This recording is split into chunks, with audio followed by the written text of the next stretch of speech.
Guys, কি একটা অবস্থা, কি আর বলবো।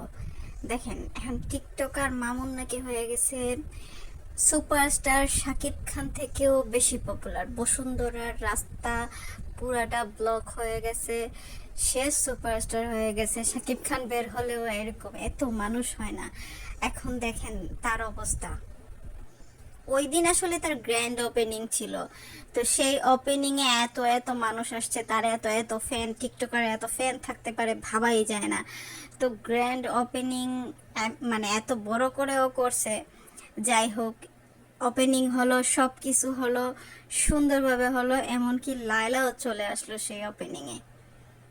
তারপর বন্ধুরা, মজার কাহিনী যেটা ঘটলো সেটা হলো, হঠাৎ করে দেখা যায় চতুর্দিকে নিউজ হচ্ছে যে টিকটকার মামুনকে গ্রেফতার করা হচ্ছে। টিকটকার মামুনকে হঠাৎ করে কেন গ্রেফতার করা হবে? কারণ সে লায়লাকে মেরেছিল, তার গায়ে হাত তুলেছিল। তো গায়ে হাত তুলেছিল সেটা তো অনেক আগে, তারপরে ওরা মিটমাট হয়ে গেল সবকিছু। এখন এখন হঠাৎ করে কেন? কারণ তার গ্র্যান্ড ওপেনিং এ লায়লা আসলো, লায়লা ওকে এত সুন্দর করে আদর করলো, এত কিছু হলো। এই আদর করাকে ঘিরে হচ্ছে এই জেনারেশনের ছেলেরা ইন্সপায়ার হয়ে এখন লায়লার মতো প্রেমিকা খুঁজতেছে সবাই।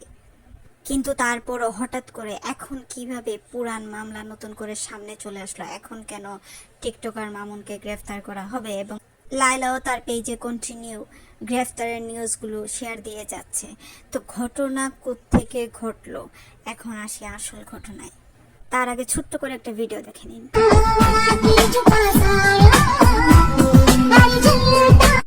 কিছু কি বুঝলেন? এখানেই মূলত আসল ঘটনা। টিকটকার মামুন আরেকটা মেয়েকে নিয়ে টিকটক করলো, লায়লার মাথা খারাপ হয়ে গেল, লায়লা খেপে গেল। তারপরেই হচ্ছে নিউজ চলে আসলো যে টিকটকার মামুনকে গ্রেফতার করা হচ্ছে। অন্যদিকে লায়লা নিজেও আর একটা কোচি ছেলেকে নিয়ে আবার আরেকটা টিকটক বানাইছে।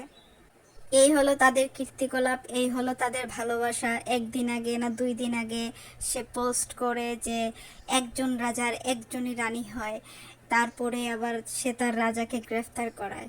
আরেকটা জিনিস কি আপনারা খেয়াল করছেন? সুপারস্টার শাকিব খানের থেকে তার যে এত ফ্যান ফলোয়ার, সে এত এত সুপারস্টার, এত বড় সুপারস্টার হয়ে গেছে, কিন্তু তার ফ্যান ফলোয়ার সব টিকটকার।